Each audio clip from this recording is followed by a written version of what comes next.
Started the company about 8 years ago with the goal of kind of foreseeing that long-term change in the office and in real estate.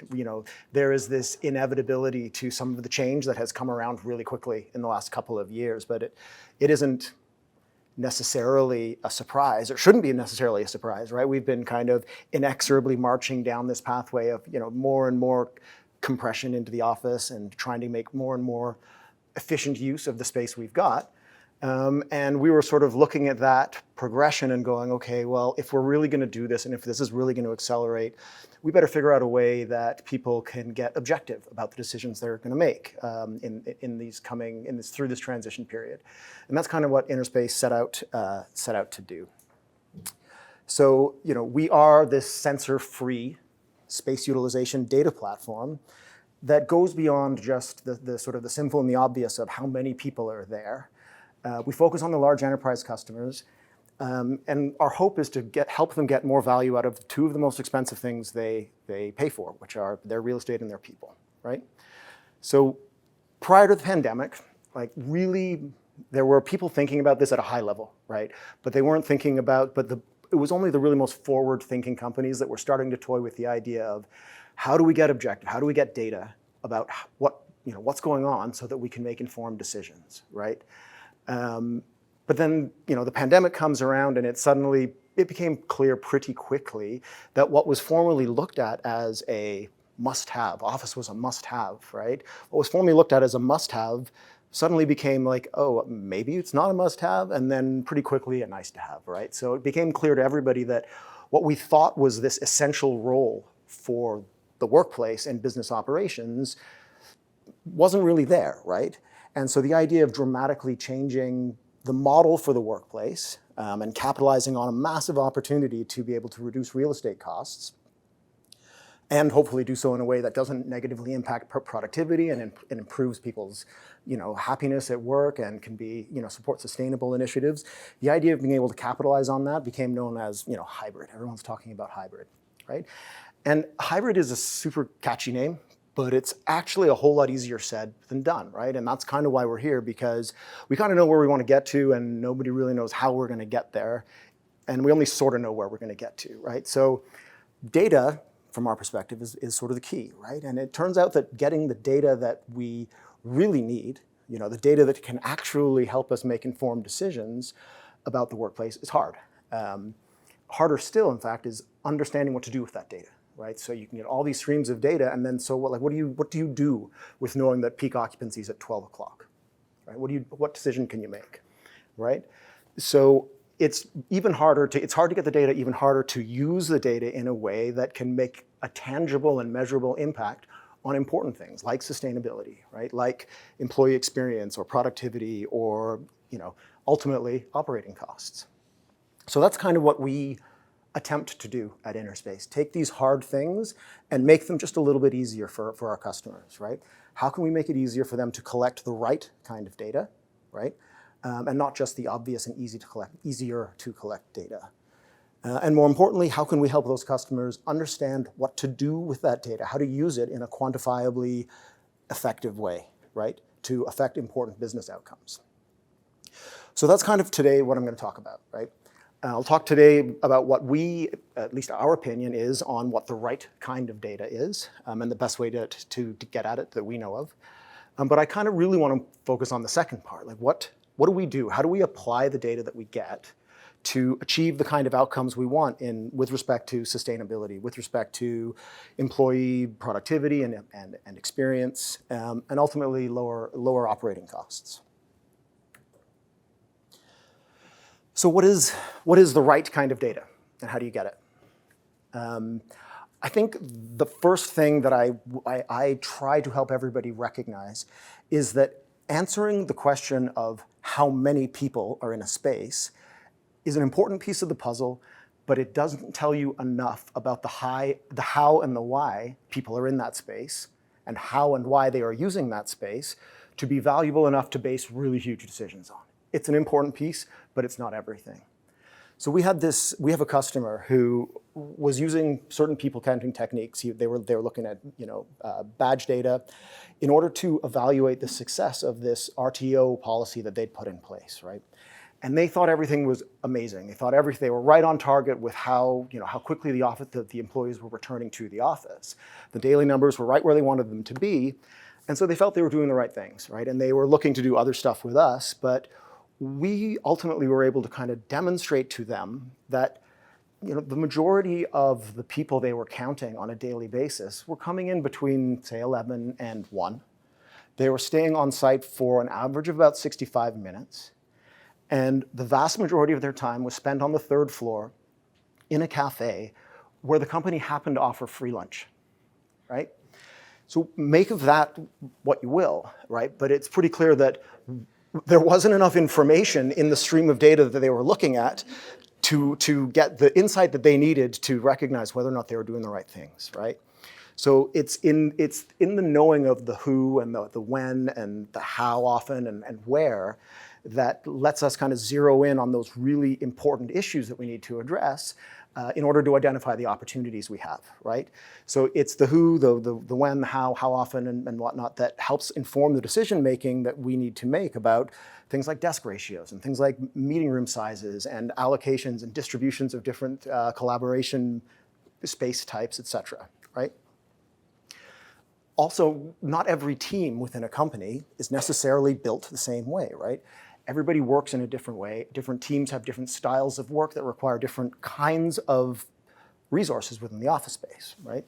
So limiting our understanding of just how many people are there kind of ignores all of those differences and paints everybody with the exact same brush of, you're a number, you're here, right? But different groups behave differently, and they need to have different attention paid to their behavior in order to make the right decisions for them.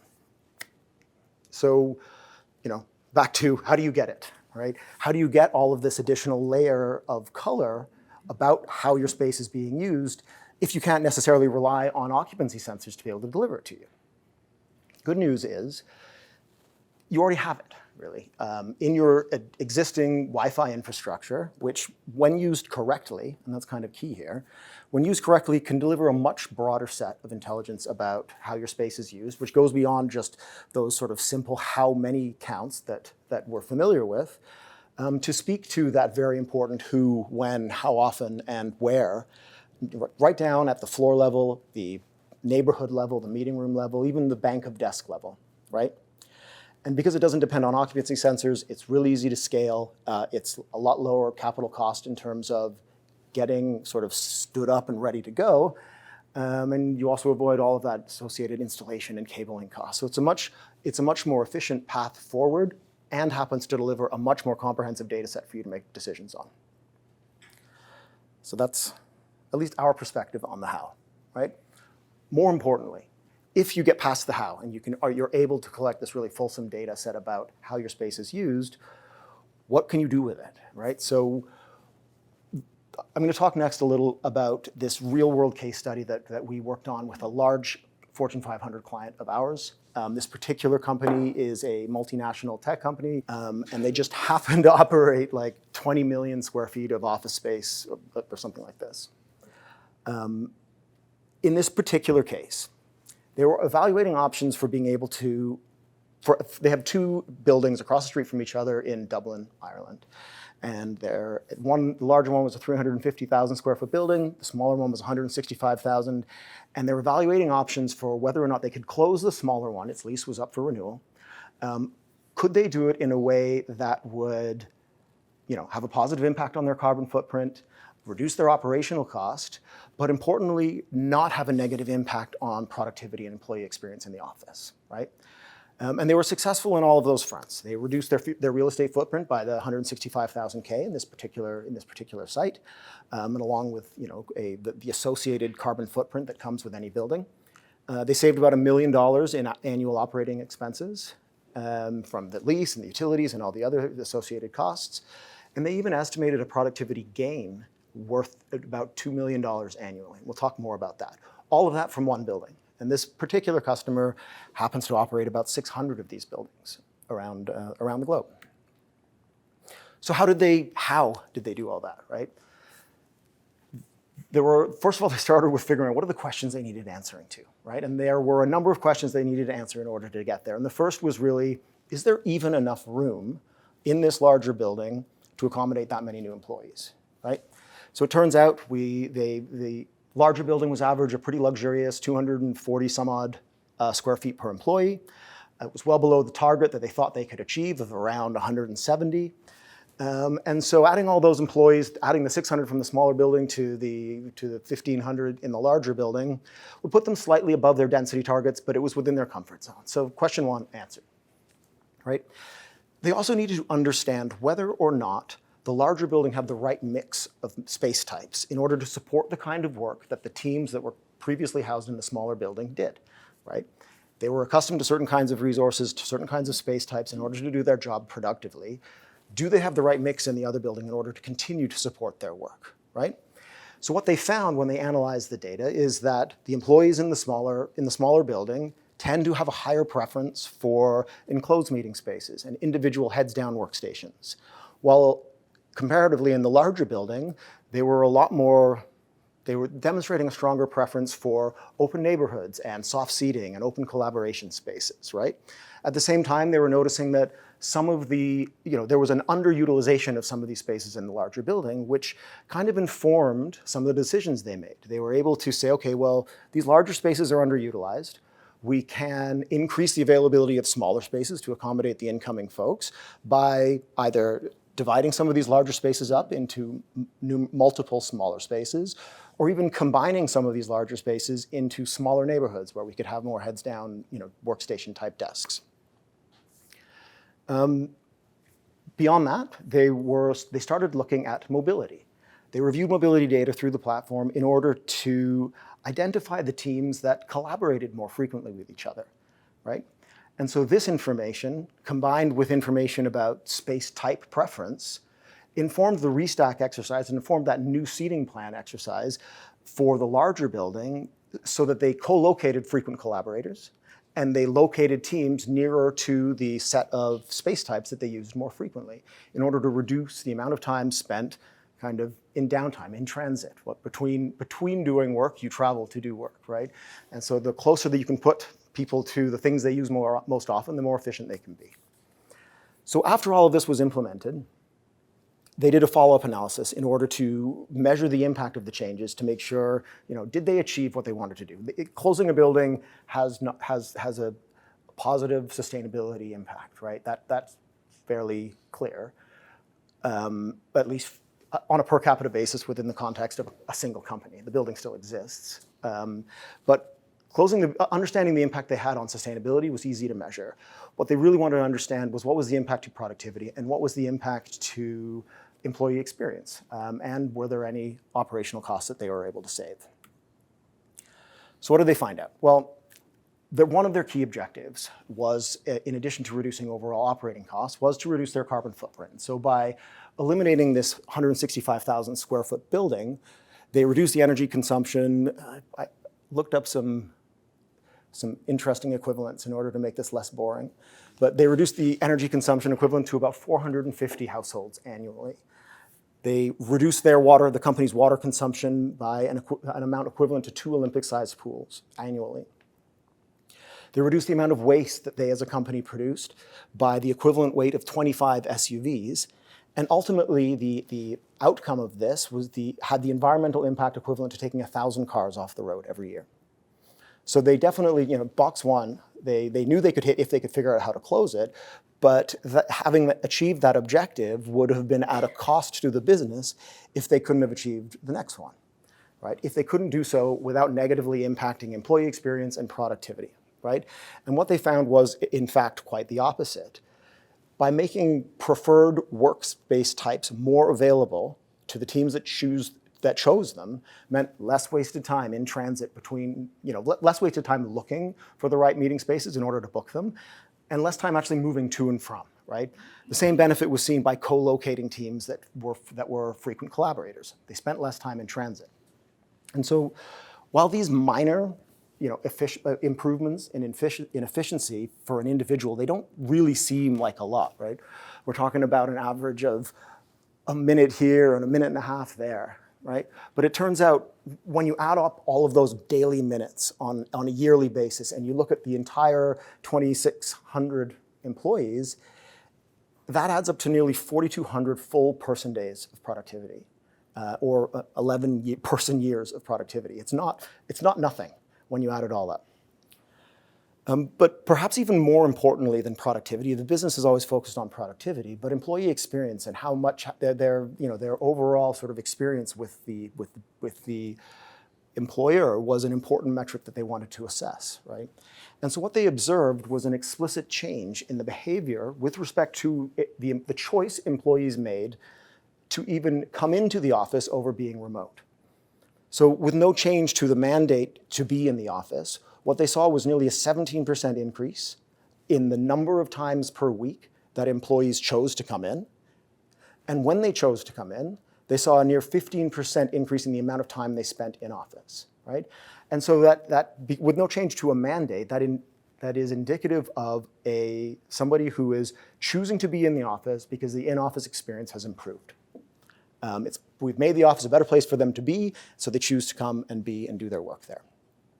Basically, I say often that the office is right now competing with the couch at home, right? You have to make the office a more attractive place to come and do your work than someone's couch. And if you can, if you have Herman Miller furniture, that's even harder, right? So by making the office this more attractive alternative to their home office, it brings people in more often, and you can claim success.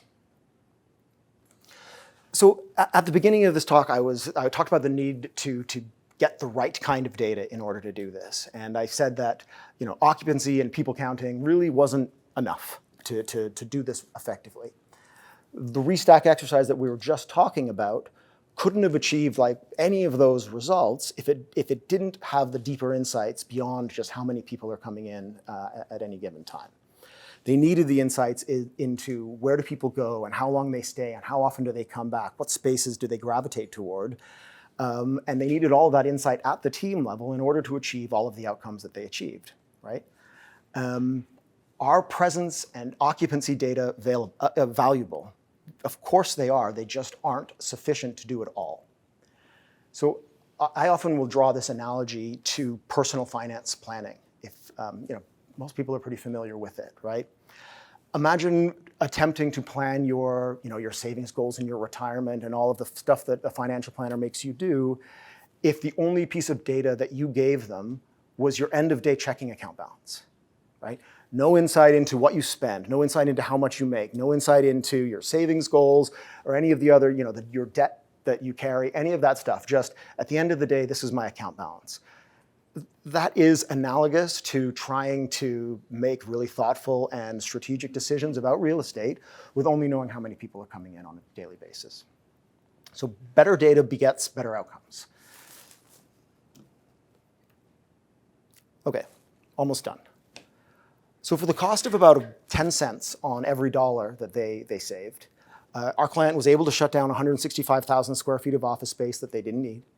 They were, in the process of doing that, they cut about $3.6 million in annual costs and eliminated about 5,000 metric tons of greenhouse gas from their carbon footprint.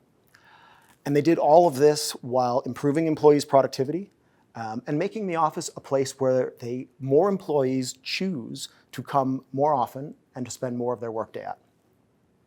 And as I said, this was just one of their 600 buildings.